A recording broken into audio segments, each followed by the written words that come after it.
Hey guys, since I started this channel, a question that's come up quite a lot is can you make a hot chocolate in the Aeroccino? And it's cool, especially since we did videos where we made hot chocolate with the Velvetiser and also the Barista Recipe Maker, which we have over there. We have videos of that on the channel. But a few people have said they have made it with the Aeroccino 3. Now, I've always been reluctant to do it because I spoke to Nespresso and they did say that you shouldn't put anything else in really other than milk. Well, you can have water, that's obviously not going to do any damage to it. But I was a little bit hesitant because I didn't want to break my Aeroccino. But I'm going to give it a try today because I've got one free recently with a machine deal. So I just thought, you know what, I wanted to try this for a while, let's give it a go. But do be aware that if you try this, if you break anything, it's your own risk. I'm just showing it on camera today to give it a go. Now, I thought about what chocolate to use. I thought about using grated chocolate like the Hotel Chocolat stuff, or there's some similar stuff you can buy on Amazon that's similar to that. But I ended up going with a recommendation. I'm going to try it with these Callebaut, whatever they're called, dark chocolate. It's like cooking chocolate, basically, finest Belgium chocolate. So I'm hoping that's going to melt quite nicely. They are like little chocolate drops, so if you see there. You can get these on Amazon. I bought a 400 gram pack. I'll leave a link in the description. The bigger the pack you buy, the more money you're going to save if it works, you know. So you could end up saving quite a bit of money versus other options. But really, they come in like 2.5 kilogram bags, you know, they're quite big. But I'm going to try it with 200 ml of milk, which is obviously a lot bigger than the 100 we can fit in with the Barista Recipe Maker. It's slightly less than what we did with the Velvetiser, but I'm actually going to take the spring off the whisk, just to try, because I'm a bit concerned that the chocolate drops whacking against that whisk might damage it. So if I take that out now, I'm just going to pop that off, just so that it's a bit less damage can be caused if it does go wrong. And it'll just froth up less though. That's the thing with the whisk off. With the spring off the whisk. It's not going to froth it up and whip it up quite as much, but that means we can fit more milk in, so we'll get a bigger drink.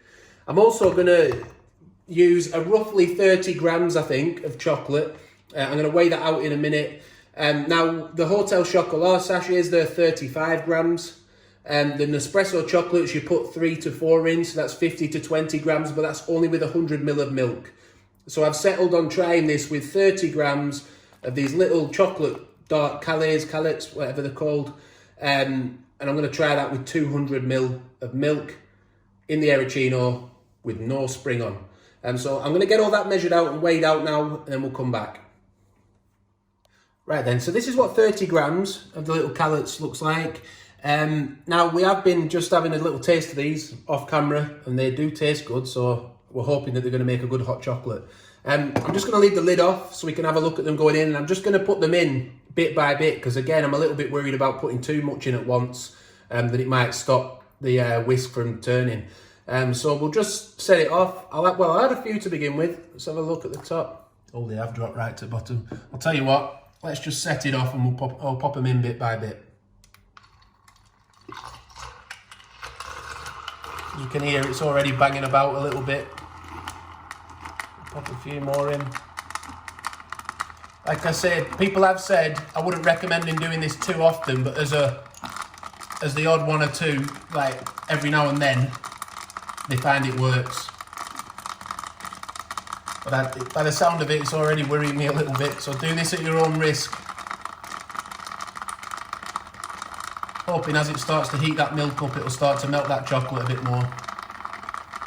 Maybe I shouldn't have. Maybe I should have waited till it had heated up a little bit before doing it. There, we can see it's starting. Have a look now. It's starting to actually melt the chocolate.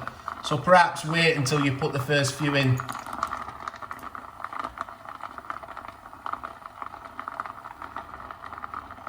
Drop a couple more in. Oh, dropped too many in there. It's looking nice, though, isn't it? It's getting there. Well, I can still see quite a few whizzing round in there, but there, it's gone a bit darker. I'll pop a few more in. I will let you know as well in future videos, you know, whether the Aeroccino still works after this properly. Go on, we'll pop the last of it in now. So that's all 30 grams in now. So we'll let the Aeroccino finish. I've got a recipe glass, so I'll pop it in there afterwards and we can have a look. I'm so glad I took that spring off though, because I think it would have damaged that. Have any of you guys tried this? Have you used it with the spring on? Did it work okay? Or do you take the spring off as well? Leave a comment, we'd love to know.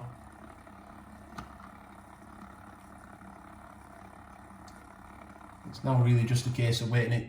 Yeah, it's reached its temperature. I mean, it has dissolved them, I think. What's it looking like in the bottom? We'll have a look in a minute. They're all gone, aren't they? So, what does it taste like? Have a little taste. So I'll go and have a quick look at that. It doesn't look that much, but I probably could have put a bit more chocolate in, do you think, Abby? I don't know. It could have been... Maybe too much. Let's give it a try. It's nice and hot. And it tastes really good. My wife's doing the filming. I'll get her to have a taste off camera. We'll come back and let you know what she thinks of it. Yeah, so me and the kids have just had a taste. It is really, really nice. But obviously it's going to be when it's a Belgian chocolate. That is a really nice chocolate, isn't it? Considering it's dark chocolate, it's 54.5%. It wasn't too intense. I would probably be tempted to put a few more chocolate drops in, maybe take it up to 35 grams just to give it a bit more of a rich flavour. But the boys both were arguing over who gets this drink, so it's definitely, you know, been a hit. So yeah, really lovely. Yeah, I did think though, it's probably a good idea just to check the Aeroccino's still working. So we've got milk in just to above the black dot there. You can just about see that black dot on top. So we'll just see how it would fare if we were making, say, a latte macchiato. Is it still frothing the way it did in the past? We'll find out in a second. So that milk's finished up now. I'll just pour it out into the glass to show you how much froth there is. Really frothy still. Fortunately, it's survived this time, but there's no guarantees yours will. Like I say, do it at your own risk. I'll pop a shot of espresso in because it will just allow us to see the froth even better.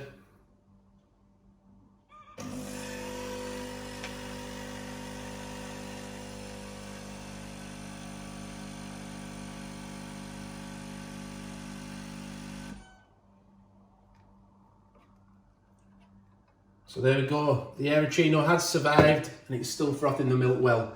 But do it at your own risk. Thanks for watching, hope it's helped you out. Please leave any comments if you have any. Hit the like button, hit the notification bell and subscribe. Thanks for watching, bye for now.